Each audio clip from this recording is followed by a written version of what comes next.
এরই নাম জীবন। আসলে এইসব জিনিসগুলো দেখলে খুবই কষ্ট লাগে, কষ্টদায়ক। দেখেন কিভাবে এক বৃদ্ধকে টেনে নিয়ে যাচ্ছে। আসলে এই পর্যায়ে এইভাবে সবাইকে আমাদের থাকতে হবে, যেতে হবে।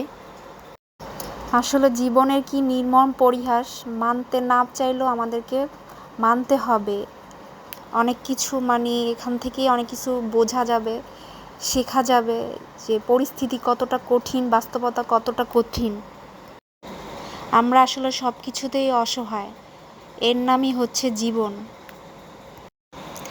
জীবনে বেঁচে থাকতে হলে প্রত্যেকটা মুহূর্ত জীবনের সাথে যুদ্ধ করে, লড়াই করে মানুষকে বাঁচতে হয়।